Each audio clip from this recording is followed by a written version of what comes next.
좋은 날입니다. 오늘도 말씀 안에 승리하는 하루 되시기를 기도하겠습니다. 오늘 생명의 산 본문은 민수기 16장 12절부터 35절입니다. 오늘 본문에서는 반역하던 고라 일당이 심판받는 모습이 나옵니다. 이 구절들을 통해 하나님께서 무엇을 말씀하시는지 살펴보도록 하겠습니다.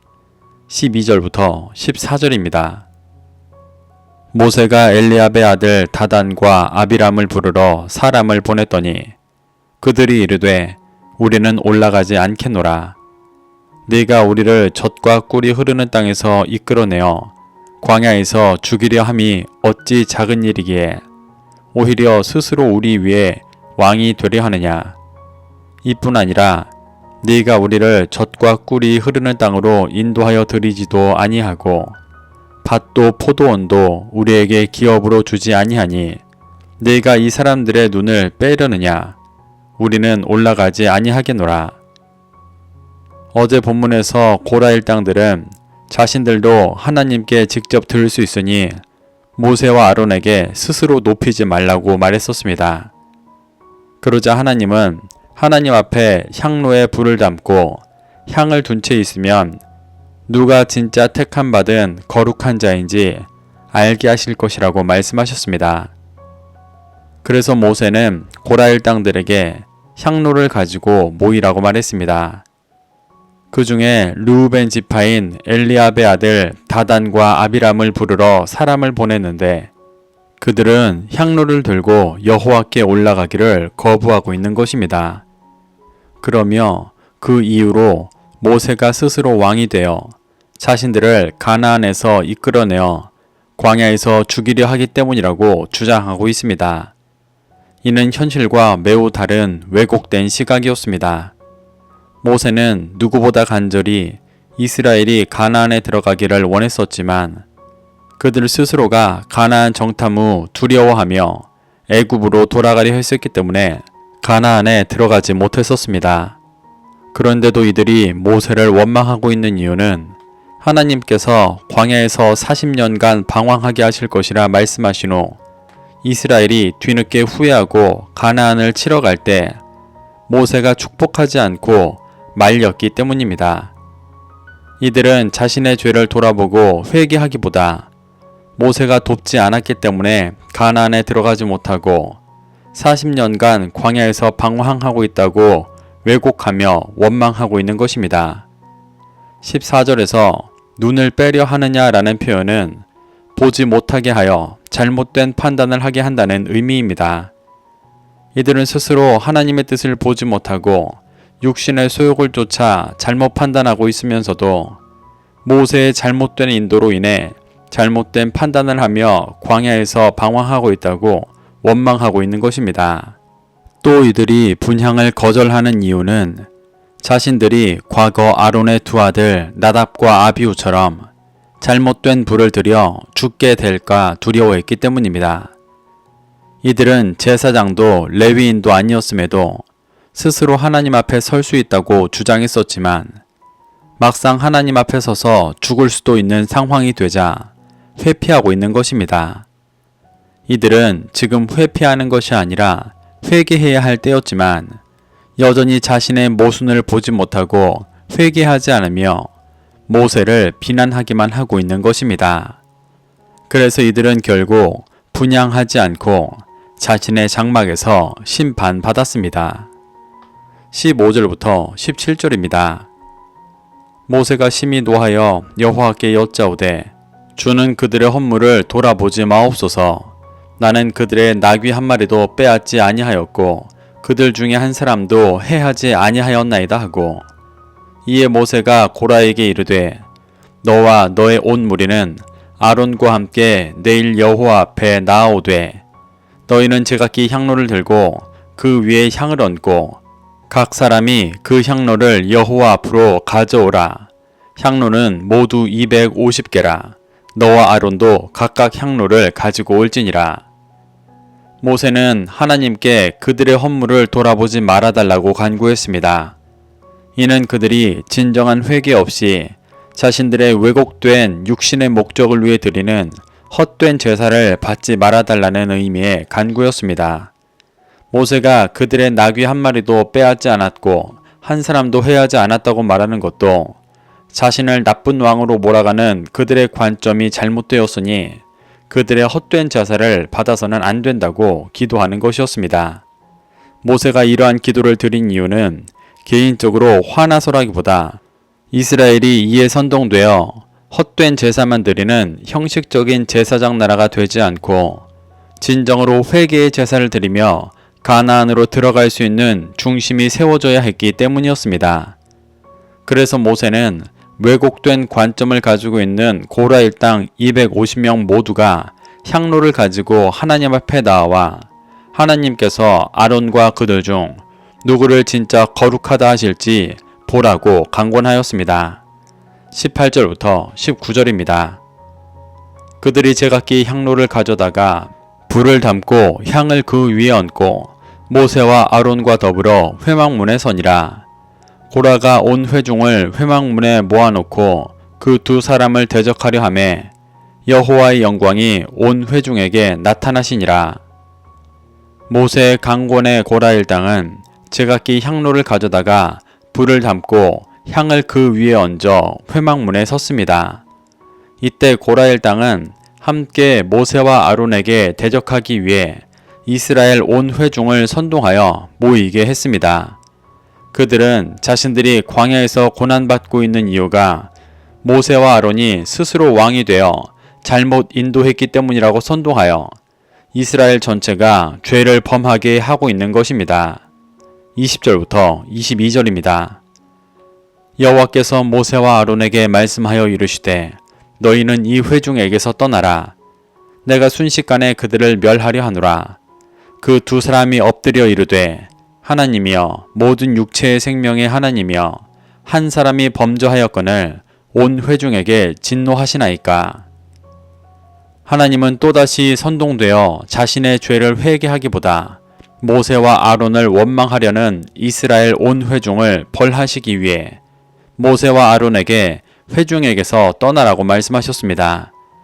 하지만 모세와 아론은 하나님 앞에 엎드려 한 사람이 죄를 범하였는데 왜 온 회중에게 벌을 내리려 하시냐고 기도했습니다. 여기서 한 사람은 고라 일당을 지칭하는 것입니다.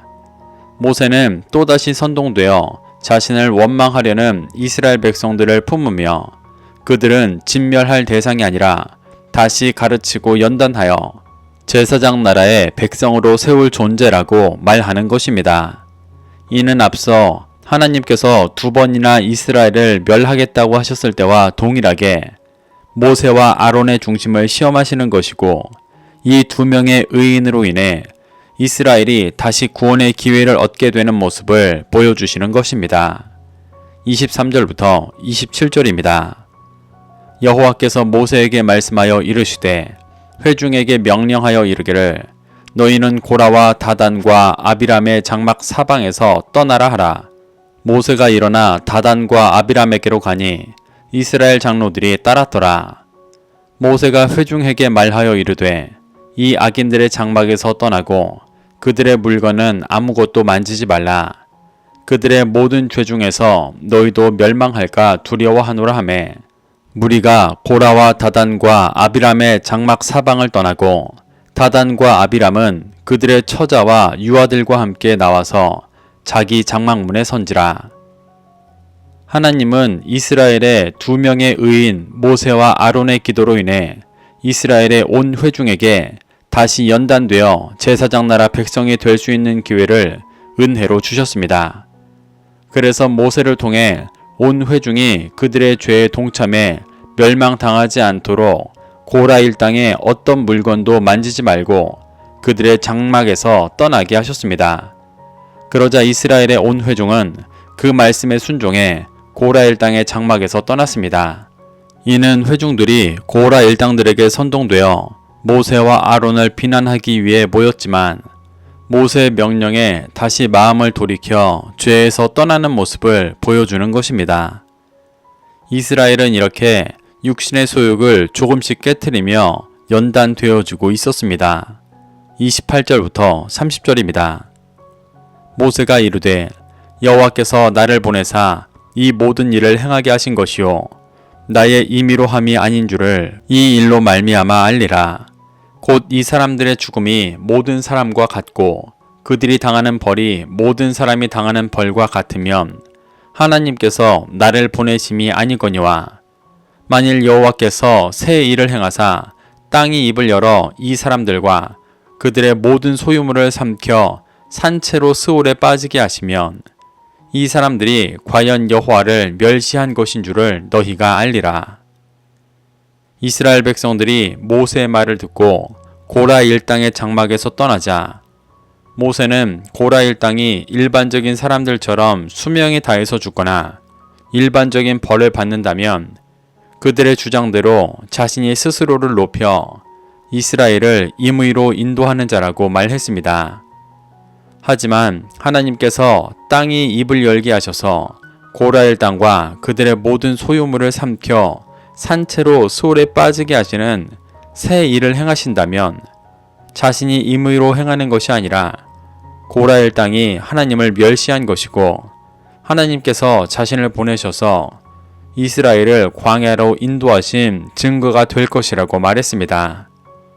이는 고라엘 땅을 벌하면서도 이스라엘 온 회중에게 자신들을 인도하시는 분이 누구인지를 깨닫게 하시며 광야에서 진정한 제사장 나라로 연단받게 하시기 위해 교훈하시는 것이었습니다.